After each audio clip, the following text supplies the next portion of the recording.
आदर्श विद्या मंदिर की online classes में आपका स्वागत है। कक्षा 4 विषय पर्यावरण अध्ययन, पाठ 8 जंगल की बातें।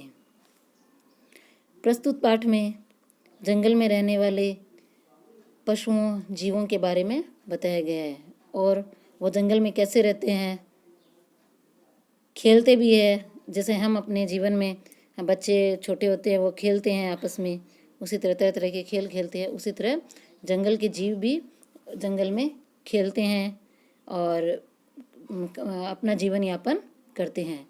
प्रस्तुत पाठ में पहले एक कविता के माध्यम से आपको उनका खेल और एंजॉय आनंद बताया गया है। जंगल में एक रेल चली, करती क्या क्या खेल चली, इंजन बन गए हाथी मामा, पहने कुर्ते और पजामा, पूंछ पकड़कर उसकी भाई, शेर चला और मस्ती छाई, पीछे उसके भालू बंदर, डिब्बे लगते कितने सुंदर, सीटी हिरण बजाता जाता, चीतल झंडी हरी दिखाता, रेल चली भाई रेल चली, छुक छुक करती रेल चली। आप चित्र में देख सकते हैं, आप अपनी किताब में भी देख सकते हैं और ये चित्र में भी देख सकते हैं। हाथी है, शेर है, भालू है, बंदर है, चूहा है, लोमड़ी है, हिरण है। ये सब अपने खेल खेलते हुए, रेल बनाकर खेल खेलते हुए आनंद लेते हैं।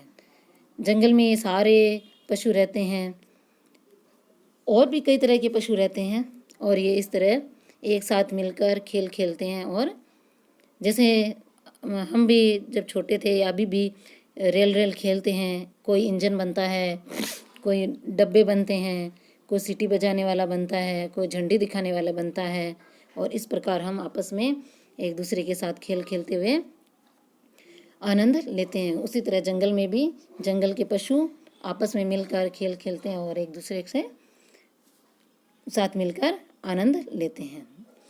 एक बार कविता वापस पढ़ते हैं।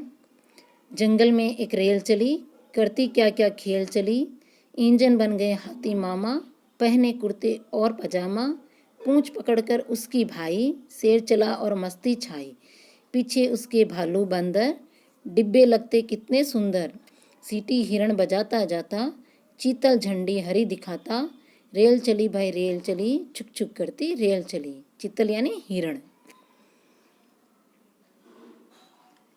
आप भी इस तरह से रेल बनाकर अपनी कक्षा में खेल खेल सकते हैं। आप अपने भोजन की छुट्टी में या खेल के कालांश में खेल खेलते हो तरह तरह के, तो इस तरह से पशुओं की तरह, ये जैसे जंगल में पशु जानवर रेल बनाकर खेल खेलते हैं, आप भी अपने साथियों के साथ ऐसे रेल बनाकर खेल खेल सकते हैं।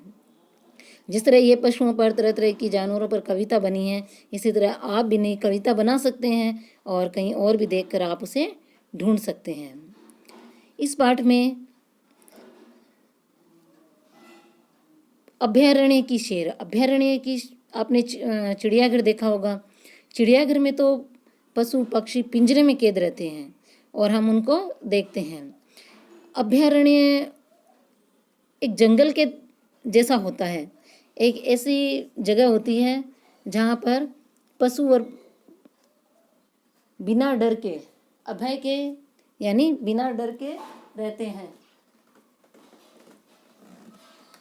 एक इतनी बड़ी जगह होती है जहाँ पर वो जंगल की तरह, उस जगह को जंगल की तरह बनाया जाता है और वो वहाँ पर रहते हैं।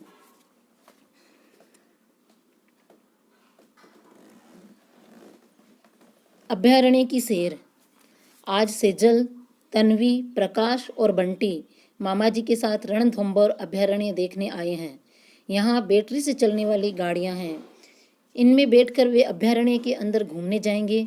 ये गाड़ियाँ न तो धुआं करती है और न शोर करती है। यहाँ सभी जीव अपने प्राकृतिक परिवेश में रहते हैं। बच्चों के साथ महेश भैया भी हैं जो अभयारण्य के जानवरों के बारे में बहुत कुछ जानते हैं। अभयारण्य में बच्चों ने चिंकारों का एक झुंड देखा जो घास व पत्तियां खा रहा था। आप अपनी किताब में से ये पाठ निकालिए और ये पेज निकालिए। इस पाठ में अभयारण्य की शेर बताइए। आप ये तस्वीर देख रहे हैं और इस तरह अभयारण्य में ये देखिए इस तस्वीर में अभयारण्य का माहौल इस तरह बनाया जाता है कि वह वन के जैसे होता है।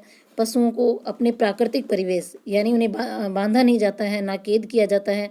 उनके लिए खुली जगह होती है जहाँ से कि वह खेल कूद सकते हैं, आराम से इधर उधर घूम सकते हैं। और शेरों के हिसाब से वहाँ पे गुफा भी बनाई जाती है।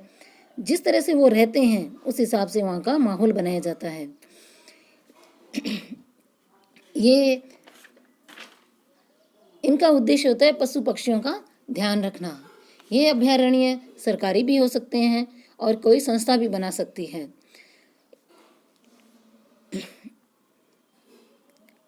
प्रस्तुत पाठ में सेजल, तन्वी, प्रकाश और बंटी अपने मामा जी के साथ रणथंभौर अभयारण्य देखने गए हैं। अभयारण्य भारत में बहुत से हैं जिनमें रणथंभौर एक है। यहाँ बैटरी से चलने वाली गाड़ियाँ चलती है। बैटरी से इसलिए चलाते हैं, वो धुआं नहीं उड़ता है जिससे पशुओं को प्रदूषण से हानि ना हो। इनमें बैठकर वे अभयारण्य के अंदर घूमने जाएंगे। ये गाड़ियाँ न तो धुआं करती है और न शोर मचाती है। हम देखते हैं कि जो ट्रेन रेलगाड़ियाँ चलती है उनसे आवाज़ भी आती है और धुआं भी निकलता है, वो कोयले से या इंजन से चलते हैं। जबकि अभयारण्य में चलने वाली गाड़ियाँ बैटरी से चलती है। तो बैटरी से चलने वाली गाड़ियाँ ना तो धुआं करती है जिससे वहाँ प्रदूषण नहीं होता है, जिससे पशुओं को नुकसान नहीं होता है और उन्हें तकलीफ नहीं होती है। और वो ना शोर करती है जिससे वो अपनी आनंद में और मस्ती में वहाँ पे रहते हैं और खेल करते रहते हैं। यहाँ सभी जीव अपने प्राकृतिक परिवेश में रहते हैं। प्राकृतिक परिवेश यानी जैसे वे आज़ाद वन में रहते हैं उस तरह से वो वहाँ पर भी रहते हैं। बच्चों के साथ महेश भैया भी है जो अभयारण्य के जानवरों के बारे में बहुत कुछ जानते हैं। जब हम कहीं चिड़ियाघर या कहीं खेल घूमने जाते हैं तो हमें कोई बताने वाला चाहिए उसके बारे में। उसी तरह इन बच्चों के साथ महेश भैया हैं जो उनको अभयारण्य के जानवरों के बारे में, वहाँ के परिवेश के बारे में और जो भी अन्य जानकारी हैं उनके बारे में जानते हैं, इसलिए वो उन बच्चों को बता रहे हैं। अभयारण्य में बच्चों ने चिंकारों का एक झुंड देखा जो घास व पत्तियां खा रहा था। चिंकारे एक हिरण की प्रजाति है। चिंकारे एक छोटा हिरण है। यह एक शर्मीला जीव है और मानव आबादी से दूर रहना पसंद करता है। मानव आबादी यानी हम लोगों से दूर रहना पसंद करता है। वो इंसानों के बीच में नहीं रहते, वो एकदम जंगल में या एकांत स्थान में रहना पसंद करते हैं। यह अकेला रहने वाले जीव भी हैं और कभी कभी इनको 1 से 6 के साथ भी झुंड में भी देखा जाता है। यह राजस्थान का राज्य पशु होने का गौरव प्राप्त है। इन्हें राजस्थान का राज्य पशु भी कहा जाता है। यह प्राणी बिना जल के लंबे समय तक जीवन यापन कर सकता है, यानी कि अगर इनको बहुत दिनों तक पानी नहीं मिले तो भी ये जिंदा रह सकते हैं। प्यास के कारण या पानी की कमी के कारण इनकी मृत्यु नहीं होती है। यह इनकी एक विशेषता है। हमारे आसपास छापर के अभयारण्य में भी हिरणों का हमको हिरण बहुत देखने को मिलते हैं। इस प्रकार हमने इस पाठ में पढ़ा है कि अभयारण्य की सैर के बारे में पढ़ा है। आगे जब ये अभयारण्य यानी उसको देखने जाते हैं तो बंटी और तन्वी की आपस में बातचीत बताई गई है। बंटी, देखो उस चिंगारे के सींग कितने बड़े व घुमावदार हैं। तन्वी, कुछ तो छोटे सींग वाले भी हैं। यानी वहाँ पे जो चिंकारे हैं वो अलग अलग आकृति के, अलग अलग तरह के होते हैं। हम इंसानों में भी देखते हैं, हम भी कोई सुंदर होता है, कोई गोरा होता है, कोई काला होता है, कोई मोटा होता है, कोई पतला होता है। उसी तरह ये जानवर भी होते हैं, जो एक ही जाति के जानवर होते हैं वो भी अलग अलग तरह के होते हैं। महेश भैया, बच्चों तुमने बहुत अच्छा ध्यान रखा। बड़े सींग वाले चिंकारा नर है, वह छोटे सींग वाले मादा है। नर यानी पुरुष है और मादा यानी स्त्री है। इनकी एक खास बात यह भी है कि जल की कमी होने पर भी ये जीवन यापन कर सकते हैं। पेड़ों पर उन्हें जगह जगह बहुत से बंदर दिखाई दिए जो एक दूसरे की पूंछ पकड़कर मस्ती कर रहे थे। बच्चों ने देखा कि बंदर का एक छोटा बच्चा माँ के चिपक गया और उसकी माँ उसे लेकर दूसरी डाल पर कूद गई।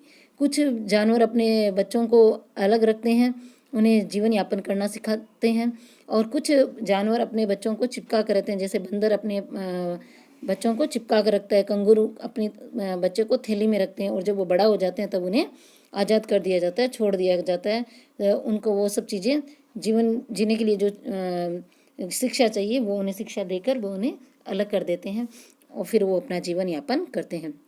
बंटी, वह देखो एक बंदर दूसरे बंदर की जुएं निकाल रहा है। प्रकाश, उधर देखो वह गाय और हिरण जैसा कौन सा जानवर है।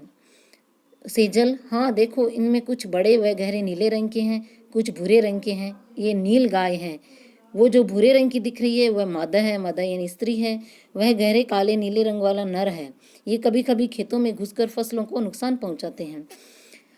आपने अगर चिड़ियाघर या अभयारण्य देखा है तो आपने नीलगाय भी देखी है।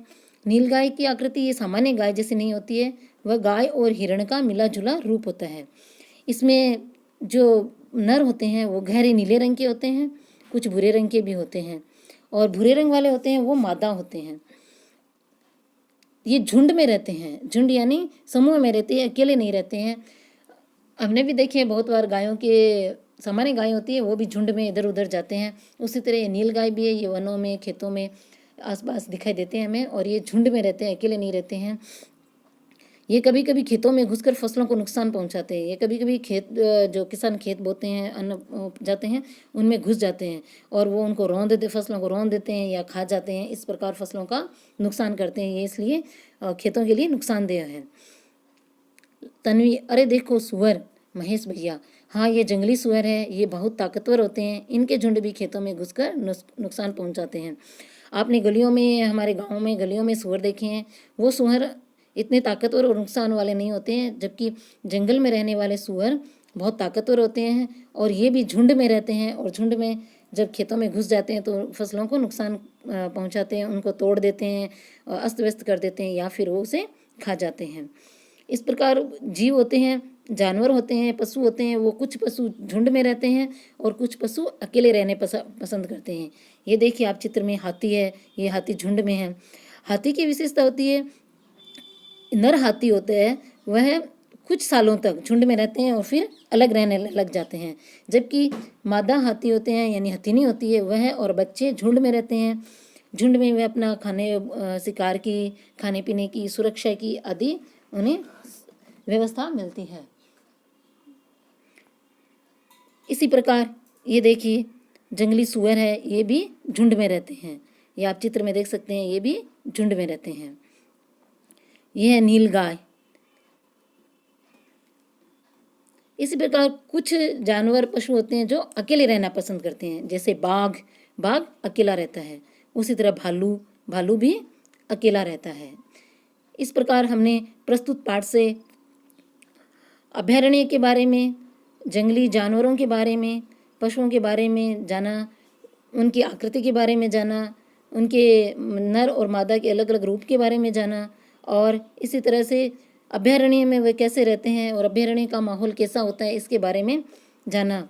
और कुछ जानवर है जो समूह में रहते हैं और कुछ जानवर है जो अकेले रहते हैं, हमने इस बारे में भी जाना। अब आपका कक्षा कार्य, कौन कौन से जानवर झुंड में रहते हैं? उत्तर, हाथी, जंगली सुअर, हिरण आदि। इनके अलावा आप और भी जानकारी कर सकते हैं कि कौन कौन से जानवर झुंड में रहते हैं। प्रश्न 2, कौन से जानवर अकेले रहना पसंद करते हैं? उत्तर, बाघ, बिल्ली, बड़े होने पर हाथी भी अलग रहना पसंद करते हैं। प्रश्न 3, झुंड में रहने से जानवरों को क्या फायदा होता है? उत्तर, झुंड में रहने से मिलजुल कर सभी कार्य करते हैं, जैसे भोजन की व्यवस्था करना, खेलना, नहाना और बाहरी आक्रमण से एक दूसरे की सुरक्षा करना। प्रश्न 4, जानवर खेतों का नुकसान कैसे करते हैं? उत्तर, जानवर झुंड बनाकर खेतों में घुस जाते हैं, फसल को रौंद कर, खाकर, उनको अस्त व्यस्त कर किसानों का खेतों में फसलों का नुकसान करते हैं। धन्यवाद।